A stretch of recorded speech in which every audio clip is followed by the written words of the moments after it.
வந்தால் துணையாக இருப்பேன் என்று, நம்பிக்கையோடு நீ வந்தால் துணையாக இருப்பேன் என்று, பாதை தெரியாத ஆட்டை போல அலைந்தேன் உலகிலேன், நல்ல மீட்பராக வந்து என்னை மீட்கிறே.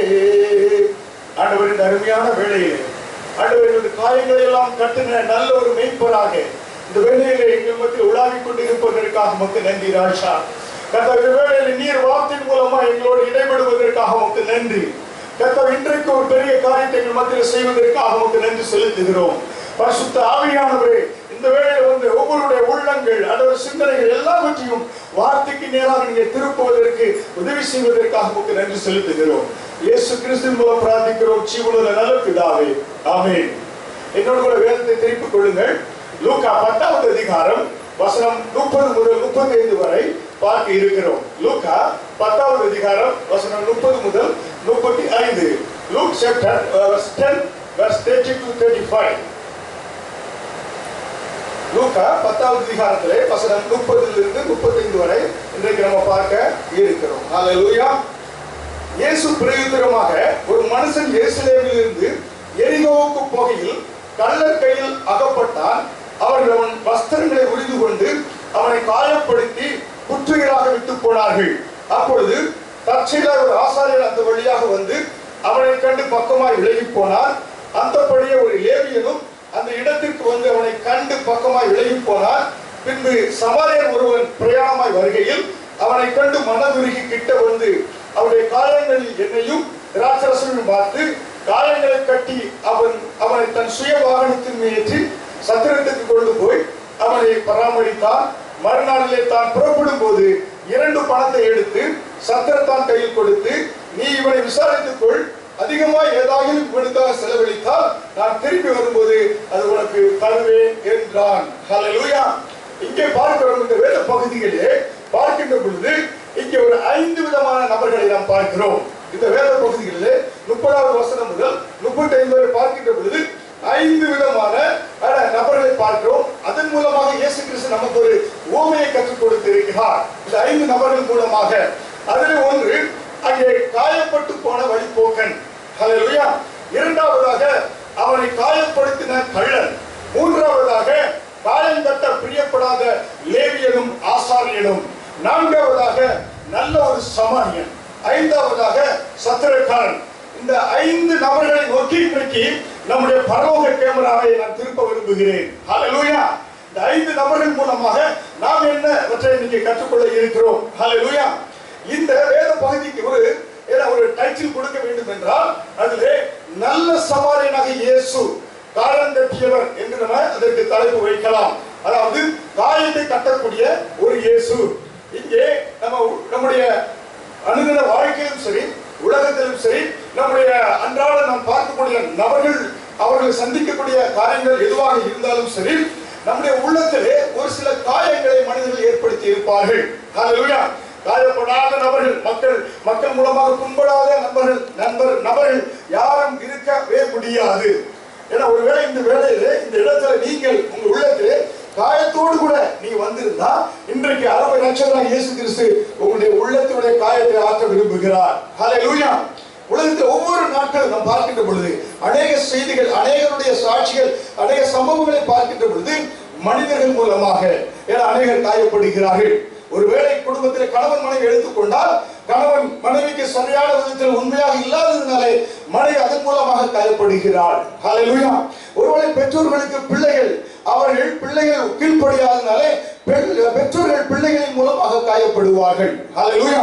இப்படியாக அனுதினமாக இப்படி காயங்கள், உள்ளத்திலே காயங்களை நாம் அநேகர் நம்ம காயப்படுத்தியிருப்பார்கள். காயப்பட்ட ஜனங்களை நாம் பார்த்திருப்போம். ஹல்லேலூயா. ஒரு உதாரணத்துக்கு உண்மை நடந்த ஒரு சம்பவம். சென்னையிலே ஒரு கணவன், அவர் வயதுக்கு 30 வயது இருக்கும். அவர் மருத்துவமனையிலே அனுமதிக்கப்பட்டிருந்தார்கள். இந்த மருத்துவமனையில வந்து சுவிசேஷம் சொல்வதற்காக ஒரு டீம் சபையிலிருந்து சென்றார்கள். சென்று அநேக மருத்துவ படுக்கையிலே முக்கியமாக மரணப்பிடியில் இருக்கக்கூடிய அப்படிப்பட்ட மக்களுக்கு சுவிசேஷத்தை சொல்லி அவர்கள் கர்த்தருக்குள்ளாக நடத்துவார்கள். ஒருவேளை மரித்தால் அவர்கள் கர்த்தருக்குள்ளாக பிரவேசிக்க வேண்டும், நித்தியத்துக்குள்ளாக செல்ல வேண்டும் என்று சொல்லி அப்படியாக ஒரு வாலிபன் 30 வயது இருக்கும். அந்த 30 வயது வாலிபனை இந்த சுவிசேஷ கூட்டத்தினர்கள் என வந்து அவர் சந்திக்க சென்ற பொழுது அவருடைய இடத்துல அவர் தனிமை அறையில் அடைக்கப்பட்டு இருந்தார். அவர் இடத்துல அநேக செல்வதற்கே பக்கத்தில் செல்ல முடியவில்லை. ஏனென்றால் அவர் சரீரம் முழுவதும் அநேக விதமான ஒரு துர்நாற்றத்தில் உள்ள ஒரு வியாதி. அவர் பக்கத்தில் யாரும் செல்லாததால் தனிமை அறையிலே மரணத்துக்கு போராடி கொண்டிருந்தார். அப்படிப்பட்ட வேளைகளிலே அங்கு ஒரு தாயார் மிகவும் வந்து அவர் தியாகத்தோடு கூட அவரிடத்தில் எப்படியாவது மரணத்துக்கு முன்பதாக அவரை கிறிஸ்துவனை நடத்திவிட வேண்டும் என்று சொல்லி சென்று அவருக்கு சுவிசேஷத்தை அறிவிக்க சென்ற பொழுது அந்த வாலிபன் கண்ணீரோடு கூட அந்த தாயாரத்தில் சொன்னான், நான் வாலிபன் நாட்களிலே மனம் போன போக்கிலே நான் வாழ்ந்து கொண்டிருந்தேன். என் சரீரத்தில் பல விதமான வியாதிகள் வந்து விட்டது. ஆனால் அங்கே தூரத்தில் பாருங்கள், நன்றாக என்ன வந்து டிரஸ் உடித்து என்ன பூவெல்லாம் வைத்து மேக்கப் போட்டு ஒரு சகோதரி இருக்கிறாளே, அவள் என்னுடைய மனைவி. அவள் என்னிடத்திலே பக்கத்தில் வந்து என்னை விசாரிப்பதற்கு கூட அவளுக்கு மனது கிடையாது. அவர் என்ன செய்கிறார், நான் எப்பொழுதும் மறிப்பேன் என்று அவர் ஒவ்வொரு நாளும் அங்கிருந்து வந்து பார்த்து விட்டு செல்கிறார். இது என் உள்ளத்திலே பயங்கரமான காயத்தை உண்டாக்கி கொண்டு இருக்கிறது, எனக்கு வேதனையாக இருக்கிறது என்று அந்த சகோதரன் சொன்னார். உடனே அந்த சுவிசேஷ அறிவிக்க சொன்ன தாயார், மனிதர்கள் உங்களை காயப்படுத்தலாம், ஆனால் உங்களை காயங்களை கட்டக்கூடிய ஒரு நாதர் இருக்கிறார், அவர் இயேசு கிறிஸ்து, அவரை ஏற்றுக்கொள்ளுங்கள், நீங்கள் என்ன வந்து நரகத்துக்கு செல்ல வேண்டியதில்லை என்று சொல்லி அவரை கர்த்தருக்குள்ளாக மரணத்துக்கு முன்பாக அந்த சகோதரி நடத்தினார்கள் என்று நாம் பார்க்கிறோம். இப்படியாக ஒவ்வொருடைய வாழ்க்கையிலும் பார்க்கின்ற பொழுது காயங்கள் கணவன் மூலமாக மனைவிக்கோ, மனைவி மூலமாக கணவனுக்கோ காயங்கள் உண்டாக்கி இருக்கும். ஹல்லேலூயா. இல்ல வேலை இடத்துல இல்ல மற்ற பக்கத்துல வசிக்கக்கூடிய ஜனங்கள் மூலமாக உங்களுக்கு காயங்கள் ஏற்படுத்தி இருக்கலாம். ஹல்லேலூயா. இப்படிப்பட்ட தாங்க முடியாத வேதனைகளோடு அநேகர் என்ன செய்யறாங்க, மறித்து கூட போய் விடுறாங்க, தற்கொலை செய்து விடுகிறார்கள். ஆனால் இந்த வேளையிலே நீங்கள் எப்படிப்பட்ட காயத்தோடு இருந்தாலும் உங்களை காயங்களை கட்டும்படியாக நம்முடைய அருமை ஆண்டவர் இரட்சகராகிய இயேசு கிறிஸ்து பரிசுத்த ஆவியானவர் உங்களுக்கு உதவி செய்ய விரும்புகிறார். ஹல்லேலூயா. ஏனென்றால் நீங்கள் பட்ட காயங்களை அவர் ஏற்கனவே 2000 வருடங்களுக்கு முன்பாக அப்படிப்பட்ட காயங்கள் அவர் பட்டு இருக்கிறார். ஹல்லேலூயா. உங்களுடைய காயங்கள் அவருக்கு தெரியும். ஹல்லேலூயா. நீங்கள் இன்னைக்கு புறக்கணிக்கப்பட்டிருக்கலாம், ஆனால் அவர் ஏற்கனவே 2000 வருடங்களுக்கு முன்பாக அவர் புறக்கணிக்கப்பட்டிருக்கிறார். ஹல்லேலூயா. அவர் யாருக்காக புறக்கணிக்கப்பட்டிருக்கிறார்? நாம் புறக்கணிக்கப்பட்ட நம்மை அரவணைக்கும்படியாக அவர் புறக்கணிக்கப்பட்டிருக்கிறார். ஹல்லேலூயா. நாம் இன்றைக்கு வேதனைப்பட்டிருக்கலாம், இயேசு கிறிஸ்து 2000 வருடங்களுக்கு முன்பாக அவருடைய உள்ளம் காயப்பட்டிருக்கிறது. ஹல்லேலூயா.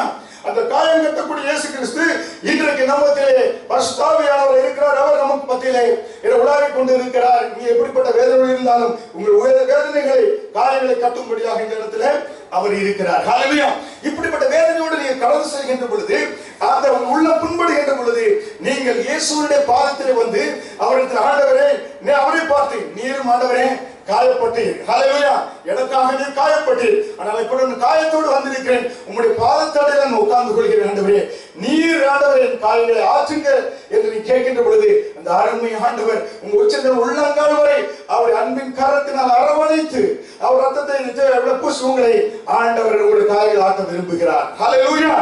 அதனால நீங்க ஒருவேளை நினைக்கலாம், என்னுடைய மனவேதனையை யாரும் அறியவில்லையே, என்னுடைய வேதனைகள், என்னுடைய கவலைகள் ஒருவர் அறியவில்லையே, என் காயங்களை யார் ஆற்றுவா என்று நீங்க ஒருவேளை அந்த இடத்துல வந்து இருக்கலாம், என் வாழ்க்கை கடந்து கொண்டு சென்று இருக்கலாம். ஆனால் நீங்கள் ஆண்டவரிடத்திலே, இயேசு பாதத்தின் இடத்திலே கல்வாரை நோக்கி பார்த்து, ஆண்டவரே, என்னுடைய காயங்களை ஆற்றுகிற விதத்தில் நான் இன்றைக்கு உமக்கு துதிப்பேன். ஆண்டவரே, என்னுடைய காயங்களை நீ அருமையாக ஆற்றியை தேற்ற உம்மால் முடியும் என்று விசுவாசிக்கின்ற பொழுது அவர் நிச்சயமாக உங்களை தேற்றுவார். ஹல்லேலூயா.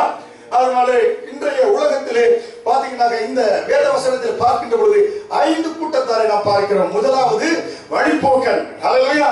இந்த வழிபோக்கன் என்ன செய்தானாம், எங்கே இருந்து எங்கே சென்றானாம், எருசலேமில் இருந்து எரிகோவுக்கு சென்றானாம். ஹல்லேலூயா. அப்பத்தின் வீட்டை விட்டு எங்கே சென்றான், சபிக்கப்பட்ட இடத்திற்கு சென்றான். ஹல்லேலூயா. பாருங்க, தரைமட்டத்தில் இருந்து ஏற வந்து பாத்தீங்கன்னா 2800 ஃபீட் 2800 அடி உயரமுள்ள எருசலேம் பட்டணத்தை விட்டு தரைமட்டத்துக்கு கீழே இருக்கக்கூடிய 1300 அடி பள்ளத்தில் இருக்கக்கூடிய எரிகோ பட்டணத்துக்கு சென்றானாம். அதாவது எருசலேமில் இருந்து எரிகோ பட்டணம் 4300 அடி பள்ளத்துக்கு சென்றானாம். அதாவது உயரமான இடத்தை விட்டு பள்ளத்தை நோக்கி தாழ்வான இடத்துக்கு சென்றான். ஆசீர்வாதத்தின் பட்டணம், அப்பத்தின் பட்டணத்தை விட்டு அவன் பின்மாற்றத்துக்குள்ளாக உலகத்துக்குள்ளே சென்றான் என்று பார்க்கிறோம். ஹல்லேலூயா. அருமையான கிறிஸ்துவ விசுவாசிகளே, இன்றைக்கு நாம் எப்படிப்பட்ட நிலைமையிலே கிறிஸ்துவின் அன்பை விட்டு உலகத்துக்குள்ளாக பின்மாற்றத்துக்குள்ள சென்று கொண்டு இருக்கிறோமா? இந்த வழிபோக்கனை போல. இந்த வழிபோகன் பாருங்க, இந்த வழிபோகன் செய்த காரியம் என்ன? ஒன்று, அவன் உயர்ந்த அப்பத்தின் வீட்டை விட்டு, ஆராதனை ஸ்தலத்தை விட்டு உலகத்துக்கு சபிக்கப்பட்ட இடத்துக்கு சென்றான். ஹல்லேலூயா. யோசுவா காலத்திலே பார்த்தோம் என்றால் எரிகோ சபிக்கப்பட்ட ஒரு பட்டணம். ஹல்லேலூயா. ஆண்டவர் சொன்னார், இந்த பட்டணத்தில் இருந்து எந்த பொருட்களையும் எடுக்க வேண்டாம். இந்த பட்டணம் சபிக்கப்பட்ட பட்டணம். இந்த பட்டணத்தை எவன் கட்டுகிறானோ அஸ்திவாரம் போடப்படுகின்ற பொழுது அவனுடைய முதல் மகன் சாவான். இரண்டாவதாக அதை கட்டி முடிப்பதற்கு முன்பாக இரண்டாவது மகன் சாவான் என்று சொல்லி நாம் பழைய ஏற்பாடுகளை நாம் பார்க்கலாம். அப்படிப்பட்ட சபிக்கப்பட்ட ஒரு பட்டணத்திற்கு இவன் ஆசீர்வாத பட்டணத்திலிருந்து, அப்பத்தின் பட்டணத்திலிருந்து தாழ்வை நோக்கி போய் கொண்டிருக்கிறான். ஹல்லேலூயா. அதனாலே இப்படிப்பட்ட ஒரு சூழ்நிலையை பார்க்கின்ற பொழுது இவன் மேலிருந்து கீழே சென்றான். இரண்டாவது என்ன சென்றான்? இவன் தனிமையிலே சென்றான். ஹல்லேலூயா. வழித்துணைக்கு யாரையும் இவன் அழைத்துக் கொண்டு செல்லவில்லை. ஹல்லேலூயா. தனிமையிலே சென்றதுனாலே இவன் நினைத்தார்கள், கள்ளர்கள் இவனை தாக்கினார்கள். ஹல்லேலூயா. இந்த உலகத்திலே நாம் ஜீவிக்கிற நாம் நம்முடைய ஒவ்வொரு நாளும் நாம் தேவ பிரசன்னத்தில் இருக்க வேண்டும். இந்த உலகத்திலே இயேசு கிறிஸ்து இல்லாத வாழ்க்கை நமக்கு ஆசீர்வாதத்தை கொண்டு வராது, பாதுகாப்பை கொண்டு வராது. ஹல்லேலூயா. இயேசு கிறிஸ்து நம்முடைய வழித்துணைக்கு அவர் ஒருவரே நம்மை பாதுகாக்கக்கூடியவர். ஹல்லேலூயா. நேற்றைய தினத்தில் நாங்கள் ஒரு வாரமாக இந்திய தேசத்தில் ஊழியர்களை செய்தோம். ஒவ்வொரு நாளும் இரவுல பல மைல்கள் நாங்கள் காடுகளின் வழியாக கடந்து சென்றோம். ஒவ்வொரு இடங்களில் யானை கூட்டம் அதிகமாக இருக்கிற இடங்கள். ஹல்லேலூயா. இருந்தாலும் இரவு வேளைகளிலே எங்களோடு கூட ஆண்டவராகிய இயேசு கிறிஸ்து அவர் கூட வந்ததினாலே எந்த விதமான மிருகங்களோ புலியோ எலிபென்ட் எந்த விதமான காரியங்களை சேதப்படுத்தவில்லை. எங்கள் கண்களுக்கே தென்படவில்லை. கர்த்தர் எங்களுக்கு வழித்துணையாக எங்களுக்கு பாதுகாப்பாக இருந்து ஆண்டவர் நடத்தினார். ஹல்லேலூயா. உங்களுடைய வாழ்க்கை, உலக வாழ்க்கையிலே நீங்கள் இயேசு கிறிஸ்து இல்லாமல் சென்றால் உலகத்தினுடைய அதிபதியாகிய பிசாசானவன் உங்களை தாக்கக்கூடும். ஹல்லேலூயா. இந்த வழிபோக்கனை என்ன செய்த கள்ளர்கள் என்ன செய்தாங்க? தாக்கினார்கள் என்று நாம் பார்க்கிறோம். ஹல்லேலூயா. வழிபோக்கன் செய்த காரியம் என்ன? அவன் தனிமையிலே சென்றான். அவன் செய்தால் மேலிருந்து ஆசீர்வாதத்தை பட்டணத்தை விட்டு சபிக்கப்பட்டதுக்கு சென்றதுனாலே அவன் என்ன செய்தார்கள்? கள்ளர்கள் என்ன செய்தாங்க? தாக்கினார்கள் என்று நாம் பார்க்கிறோம். ஹல்லேலூயா. கள்ளர்கள் தாக்குகின்ற பொழுது, ஒருவேளை இன்றைக்கு ஒரு ரட்சிக்கப்பட்ட விசுவாசியை ஒருவேளை பிசாசானவன் தாக்குகின்ற பொழுது அவன் செய்யக்கூடிய முதல் காரியம் என்னவென்று பார்த்தால் யோவான் 10:10 பார்க்கிறோம். திருடவும் கொல்லவும் அழிக்கவுமே வருகிறான் என்று நாம் பார்க்கிறோம். ஹல்லேலூயா. ஒரு விசுவாசியை பாருங்க, நீங்க தனிமையில செல்வது நல்லதல்ல. ஹல்லேலூயா. ஏனென்றால் வேதவசனம் சொல்கிறது பிரசங்கி 4:9 ஒண்டியா இருப்பது காட்டிலும் இருவர் கூடி இருப்பது நலம், அவருடைய பிரயாணத்தில் அவர்களுக்கு நல்ல பலன் உண்டாகும். ஹல்லேலூயா. தனிமையாக சென்ற பொழுது அந்த திருடன் நினைச்சுதான் பாருங்க, ஏசாயா 61:10 அவன் ரட்சிப்பின் வஸ்திரத்தை அவனுக்கு உடுக்கி நீதியின் சால்வையை தரித்தான். அப்ப பாருங்க, ஆண்டவனுக்கு ரட்சிப்பின் வஸ்திரத்தை கொடுத்திருக்கிறான். இன்றைக்கு பிசாசானவன் ஒரு மனிதனை தாக்கின்ற பொழுது முதலாவது ரட்சிப்பு என்ற வஸ்திரத்தை உரிந்து கொள்கிறான். ஹல்லேலூயா. பிசாசுடைய முதல் காரியம் என்ன? அவன் ரட்சிப்பை சேதப்படுத்துகிறான். ஹல்லேலூயா. தேவனை விட்டு நம்ம பிரிக்கிறான். ஹல்லேலூயா. அதனாலே இந்த உலகத்திலே இயேசுவின் துணை இல்லாமல் செய்கின்ற பொழுது முதலிலே சேதப்படுவது என்ன? நம்முடைய ரட்சிப்பு சேதப்படுகிறது. ஹல்லேலூயா. அதை நம்ம தெரிந்து கொள்ள வேண்டும். ஹல்லேலூயா. அதனால தான் தாவீது பாவம் செய்த பொழுது ஆண்டவரிடத்தில் என்ன சொன்னாரு? ஆண்டவரே, நான் இழந்து போன ரட்சிப்பை, சந்தோஷத்தை மறுபடியும் எனக்கு தாரும் என்று கேட்டார். ஹல்லேலூயா. அதனால் இந்த உலகத்தில் நாம் தனிமையில் செல்வது தவறு. அப்படி சென்றால் பிசாசன் நம்முடைய ரட்சிப்பை சேதப்படுத்துவான். ஹல்லேலூயா. அதனால நாம் எப்பொழுதும் ரட்சிப்பை நம்ம பாதுகாத்துக் கொள்ள வேண்டியது அவசியம். மூன்றாவதாக பார்க்கின்ற பொழுது அங்கே பார்க்கிறோம், அங்கே அந்த வழிபோக்கன் அடிபட்டு கிடக்கிறார். அந்த வழியாக ஒரு லேவியன் ஆசாரியர் வருகிறார்கள். அவர்களுக்கு உதவி செய்ய முடியவில்லை. ஹல்லேலூயா. ஏன் அவர்கள் உதவி செய்ய முடியவில்லை? ஏன்னா நம்ம நியாயப்பிரமாணம் என்ன சொல்கிறது? ஒரு மனிதனை, அதாவது காயப்பட்டு கிடந்தால் அந்த மனிதனுக்கு உதவி செய்தால் அவன் என்ன செய்ய, ஒருவேளை மரித்து போனால் அந்த தீட்டுப்பட்டதை தொட்டால் தேவாலயத்துக்குள்ளாக 7 நாட்களுக்கு பிரவேசிக்க முடியாது. ஹல்லேலூயா. அவர்களுக்கு அங்கே உதவி செய்வதற்கு நியாயப்பிரமாணம் அவர்களுக்கு முன்பாக இருந்ததினாலே இந்த லேவியனும் ஆசாரியரும் காயப்பட்ட வழிபோக்கனை உதவி செய்ய முடியவில்லை. ஹல்லேலூயா. வழிவிலகி சென்றார்கள். நான்காவதாக அங்கு ஒரு வருகிறார், அவர்தான் நல்ல சமாரியன். ஹல்லேலூயா. நல்ல சமாரியன் முதலாவது அவளை கண்டார். கீழே கிடந்த அவர் வழிபோக்கனை கண்டார். ஹல்லேலூயா. ஏனென்றால் அவன் கண்களிலே இரக்கம் இருந்தது, கிருபை இருந்தது, உதவி செய்ய வேண்டும் என்ற ஒரு எண்ணம் இருந்தது. ஹல்லேலூயா. இன்றைக்கு நாம் எப்படிப்பட்டவர்களாக இருக்கிறோம்? மற்றவர்களுக்கு உதவி செய்யக்கூடியவர்களாக இருக்கிறோமா? நம்முடைய கண்களில் இரக்கம் இருக்கிறதா? ஹல்லேலூயா. உங்களுக்கு ஒரு அபிஷேகம் இருந்தா உங்களுக்கு இந்த ஆவியின் கனிகளை நீங்க உங்களால் கொடுக்க முடியும். இரக்கம் உங்களுக்கு ஒரு மற்றவர்களை பார்த்து இரக்கம் வரும். ஹல்லேலூயா. நீங்க இரக்கம் பாராட்டினா உங்களுக்கு என்ன செய்யும்? இரக்கம் கிடைக்கும். அதனால இந்த சமாரியன் என்ன செய்தார்? உடனே அவன் கண்டான், என மனதுருகிறான். அவனுடைய முதலாவது செய்த அவனுடைய காயத்தை அவன் கட்டினான். ஹல்லேலூயா. என்ற காயத்திலிருந்து மண் ஒட்டி இருக்கும், ரத்தம் ஒழிந்து கொண்டு இருக்கும். காயத்தை கட்டினது மட்டுமல்ல, அந்த காயத்துக்கு என்ன செய்தான்? எண்ணெய் வார்த்தான், எண்ணெய் தடவினான், திராட்சரசம் வார்த்தான். ஹல்லேலூயா. எண்ணெயும் திராட்சரசத்தை பார்க்கின்ற பொழுது இயேசுவுடைய ரத்தம் நமக்காக சிந்தப்பட்டது. எண்ணெய் என்று சொல்கின்ற பொழுது அபிஷேகத்தை குறிக்கிறது. ஹல்லேலூயா. உங்களுக்கு ஒரு அபிஷேகம் இருந்தது என்றால் உங்களுக்கு இந்த ஆவியின் கனிகளை நீங்க கொடுத்து கொண்டே இருக்க முடியும். உங்களுக்கு ஒரு அபிஷேகம் இருந்துச்சுனாக்கா எந்த இடத்துல பிரயாணம் செய்து கொண்டிருந்தீங்கன்னா உங்களை கர்த்தர் ஒரு ஆசீர்வாதத்தை பாத்திரமாக பயன்படுத்துவார். ஹல்லேலூயா. உங்களுக்கு ஒரு அபிஷேகம் இருந்துச்சுனாக்க நீங்க பயணம் செய்கின்ற பொழுது உங்களுடைய விமானமோ உங்களுக்கு காரோ ஆக்சிடென்ட் ஆகுது, உங்களை விட்டு அநேகரை கர்த்தர் பாதுகாப்பார். ஹல்லேலூயா. இந்த லேவியரும் ஆசாரியரும் எண்ணெய் கூட கொண்டு செல்லவில்லை, ஆனால் நல்ல சமாரியன் கூடவே எண்ணெயை கூட கொண்டு சென்றார். ஹல்லேலூயா. அவனுக்குள்ள அபிஷேகம் இருந்தது. இந்த அபிஷேகம் காயப்பட்ட நினைச்சது குணமாக்கியது. அது மட்டுமல்ல, இந்த என்ன செய்ய பாருங்க, வழிபோக்கு லேவியரும் ஆசாரியரும் அவனை விட்டு சென்றார்கள்.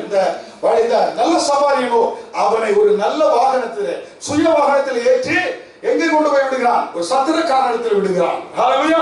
சுய வாகனம் என்று எந்த வாகனம் சொல்லப்படல, அது பரிசுத்த ஆவியானவருக்கு ஒப்புமையாக சொல்லப்படுகிறது. ஹல்லேலூயா.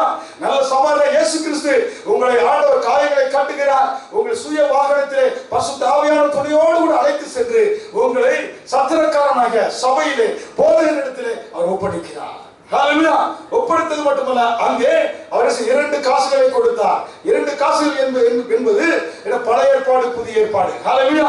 2 நாணயங்கள் என்று சொல்லப்படுவது பழைய ஏற்பாடு, புதிய ஏற்பாடையும் கொடுத்து, இல்ல இயேசு கிறிஸ்து இன்றைக்கு உலகத்துக்கு 2000 வருடங்கள் ஆகிறது, அவர் சீக்கிரமாக வரப்போகிறார். ஹல்லேலூயா. அதை குறிக்கக்கூடியதாக இருக்கிறது. ஹல்லேலூயா. அதனால அதை அந்த போதகரிடத்தில் ஆண்டவர் நல்ல சமாரியனை ஒப்படைத்து உங்களை கவனிக்கும்படியாக, உங்களுக்கு என்ன கூட இருந்து கவனிக்கும்படியாக எல்லா காரியங்களும் செய்து விட்டு நான் திரும்பி வருகிறேன், அப்படி வருகின்ற பொழுது செலவழித்ததுக்கு அதிகமாக இருந்தால் மீண்டும் தருகிறேன் என்று சொல்லக்கூடியவராக அந்த நல்ல சமாரியன் இருக்கிறார். ஹல்லேலூயா. இந்த அருமையான வேளையில் கூட அருமையான சகோதர சகோதரி, ஒருவேளை உங்கள் உள்ளத்தில் நீங்க காயப்பட்டு இருக்கலாம். ஹல்லேலூயா. நல்ல சமாரியன் இயேசு கிறிஸ்து இன்றைக்கு உங்கள் காயங்களை கட்டி ஹல்லேலூயா ஆற்ற விரும்புகிறார். ஹல்லேலூயா. ஏனென்றால் உங்களுடைய காயங்களை அவர் அறிந்தவர். உங்களுடைய நீங்கள் பட்ட காயங்கள் அவருக்கு தெரியும். ஹல்லேலூயா. மகனே, நீ இன்றைக்கு காயத்தோடு வாழ வேண்டியதில்லை. இதுவரை நீ காயத்தோடு வாழ்ந்திருக்கலாம். இன்றைக்கு நீ தலை நிமிர்ந்து நடக்கும்படியாக நான் என்னுடைய 2 கரங்களை நீக்கி உன் காயங்களை ஆற்ற நான் விரும்புகிறேன். உச்சத்தில் உள்ளங்காலே ஒரு அபிஷேகத்தை உன்னை நிரப்ப விரும்புகிறேன். உன்னுடைய காயங்களை ஆற்றி உன்னுடைய வாழ்வை வெற்றுள்ள வாழ்வையாக, செலவுள்ள வாழ்க்கையாக நான் மாற்ற விரும்புகிறேன் என்று அவர் பிரியப்படுகிறார். ஹல்லேலூயா. சில வருடங்களுக்கு முன்பாக இந்த இலங்கை தேசம் நான் கேள்விப்பட்டேன். ஹல்லேலூயா. சில கலவரங்கள் நடந்த பொழுது ஒரு சகோதரனுடைய தகப்பனார் பெட்டி கடை வைத்திருந்தார். சின்ன கடை வைத்து நடத்திக் கொண்டிருக்கின்ற பொழுது கலவரத்தின் நிமித்தமாக அவருடைய கடை எடுக்கப்பட்டது. அந்த கடைக்குள்ள அவர் மாட்டிக்கொண்டார். ஹல்லேலூயா. மாட்டிக்கொண்ட பொழுது அவருடைய மகன் வீட்டிற்கு சென்றிருந்தார் சாப்பிட. வருகின்ற பொழுது பார்த்தாருனாக்கா கடை எரிந்து கொண்டிருக்கிறது, கடைக்குள்ளாக அவர் தகப்பனார் இருக்கிறார். ஹல்லேலூயா. அவர் உயிருக்கு போராடி கொண்டிருக்கின்ற பொழுது மகனை கூப்பிடுகிறார். ஜெகதீசன் என்று உண்மையான பெயர். ஹல்லேலூயா.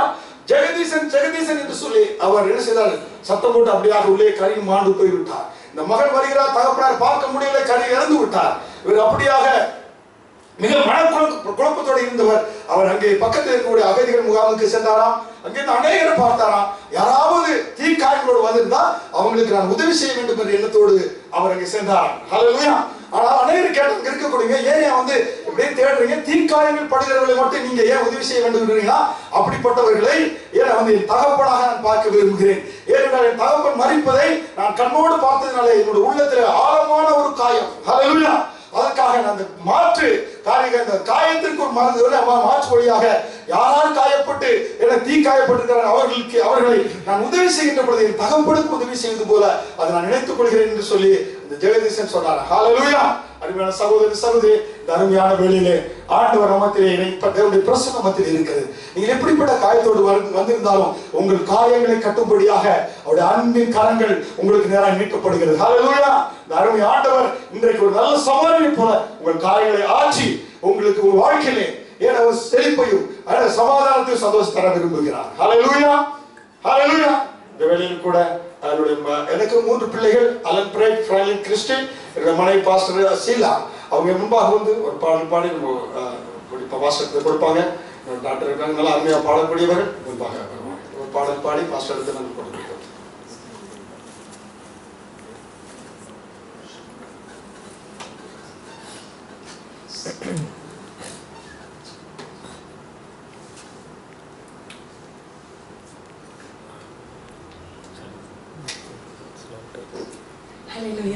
உங்கள் அனைவரையும் பார்க்கிற நாங்கள் ரொம்ப மகிழ்ச்சி அடைகிறோம். நாங்கள் சீக்கிரமாக வந்தோம், லேட் ஆச்சு. ஆனாலும் கர்த்தருடைய திட்டம், அவர் நடத்த வேண்டிய காரியங்கள் என்ன செய்வார், சரியாக செய்து முடிப்பார் என்று விசுவாசிக்கிறோம். ஹல்லேலூயா. அருமையான ஒரு பிரசங்கத்தை கேட்டீங்க. நாங்கள் மத்தியில் பாடணும்னு நினச்ச டைமில் இருந்தாலும் அந்த பாடல் வந்து உங்கள் மத்தியில் சொல்ல விரும்புகிறேன். புதிய பாடல், ஃபாதர் பெர்மான்ஸோட 34வது வால்யூம் பாடல். ஹல்லேலூயா. அதாவது நம்மளுடைய சிந்தனை எப்படி இருக்கிறதோ, நம்முடைய நம்பிக்கை எப்படி இருக்கிறதோ அப்படிதான் நம்முடைய வாழ்க்கை இருக்கிறது. ஆண்டவர் நல்லவர், என்னை வழி நடத்துவார், என்னை கைவிட மாட்டார் நீங்கள் விசுவாசித்தீங்கன்னா அதன்படியே உங்கள் வாழ்க்கையில் நடக்கும். ஹல்லேலூயா. இந்த டைம் குறுகியதாக இருக்கிறதுனால இந்த பாடல் விரும்புகிறேன். என் பாத்திரம் நிரம்பி நிரம்பி வழிகின்றது, வழிந்து ஓடுகின்றது. என்ன பாட்டு? இந்த பாட்டோட அர்த்தம் என்னன்னா, ஆவியானவர் நமக்குள்ளே இருக்கிறார். எத்தனை பேர் விசுவாசிக்கிறீங்க ஆவியானவர் நமக்குள்ளே இருக்கிறாரு? பரிசுத்த ஆவியின் அபிஷேகம் பெற்றவர்களாக தெரிஞ்சுக்கலாமா? உற்சாகமாக இருக்கணும். ஏன்னா பரிசுத்த ஆவியின் அபிஷேகம் உங்களுக்கு இருக்கிறதுனா எல்லா காரியங்களும் அவர் நன்மையாக நடத்துவார், எல்லா காரியம் வெற்றியை கொடுப்பார். நீங்க எதை எடுத்தாலும் அதை நன்மையாக நடத்துவார். உங்களுக்கு எப்பொழுதும் சமாதான சந்தோஷத்தோடு நடத்துவார். அந்த பாடலோட அர்த்தம். அதில் அவர் சொல்றாரு, நதி போகிற இடங்கள்லாம் எப்படி வந்து உயிரினங்கள்லாம் செழிப்பாக இருக்குதோ அது போலவே ஆவியானவர் உங்களுக்குள்ளே இருப்பாரானால், உங்களுக்குள்ளே ஆவியானவர் இருக்கிற வேளையில நீங்க செல்ற இடங்கள்லாம் எப்படி இருக்கும்? செழிப்பும் சமாதானம் சந்தோஷமா இருக்கும். ஹல்லேலூயா. ஒரு ஹல்லேலூயா சொல்லுவோமா? ஹல்லேலூயா. ஆமென். என் பாத்திரம் நிரம்பி நிரம்பி வழிகின்றது, வழிந்து ஓடுகின்றது. என் பாத்திரம் நிரம்பி நிரம்பி வழிகின்றது, வழிந்து ஓடுகின்றது. எனக்குள் ஜீவ ஊற்று, அது வற்றாது ஒரு நாளும். எனக்குள்ளே ஜீவ ஊற்று, அது வற்றாது ஒரு நாளும். என் பாத்திரம் நிரம்பி நிரம்பி வழிகின்றது, வழிந்து ஓடுகின்றது. அபிஷேக நதி நானே, அகிலமெங்கும் பரவிடுமே. அபிஷேக நதி நானே, அகிலமெங்கும் பரவிடுமே. ஏராளமான மீன்கள், திரளான உயிரினங்கள், ஏராளமான மீன்கள், திரளான உயிரினங்கள், நதி பாயும் இடமெல்லாம், நான் போகும் இடமெல்லாம், நதி பாயும் இடமெல்லாம், நான் போகும் இடமெல்லாம். எனக்குள்ளே ஜீவ ஊற்று, அது வற்றாது ஒரு நாளும்.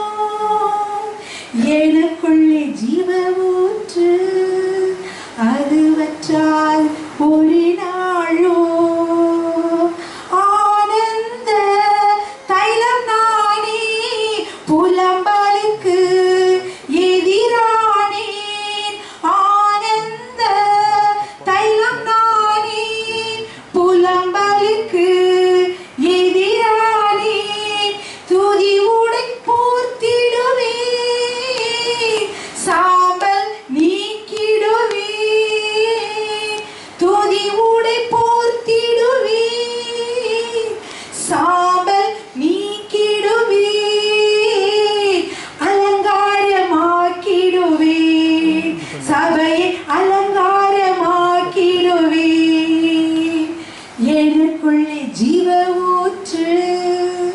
அது வற்றாது ஒரு நாளும், எனக்குள்ளே ஜீவ ஊற்று அது வற்றாது ஒரு நாளும். ஹல்லேலூயா. நான் மாத்திரம் இல்ல, உங்க ஒவ்வொருவருக்கும் அதே ஜீவ ஊற்றி இருக்கிறது. நாங்கள் போகிற இடங்களா கர்த்தர் எப்படி ஆசீர்வதிப்பாரோ அது மாதிரி நீங்க செய்கிற இடங்கள், நீங்க போற இடங்களா அதே ஆவியானவர் உங்களுக்குள்ள இருப்பதனால அநேக உயிரினங்கள், புதிய புதிய ஆத்துமாக்களை என்ன செய்ய போறீங்க, நீங்க கூட்டிக் கொண்டு வர முடியும். அப்படின்னா நீங்கள் அநேக உயிரினங்கள்னா நீங்க அநேகருக்கு ஒரு உயிரை கொடுக்கக்கூடிய, அது அப்படின்னா என்ன, அவங்களுடைய உயிரை உயிர்ப்பிக்கக்கூடிய உங்களுடைய வார்த்தை, ஜெபம் எல்லாம் என்ன செய்யும், கஷ்டப்படுகிற மக்களை உயிர்ப்பிக்கும். அப்படிப்பட்ட ஒரு கருவியாக கர்த்தர் உங்களை அனைவரையும் மாற்ற விரும்புகிறார். ஹல்லேலூயா. ஆமென். Thank you Jesus. உங்களோட நாட்டு ஒரு சின்ன பாட்டு பாடுவாங்க.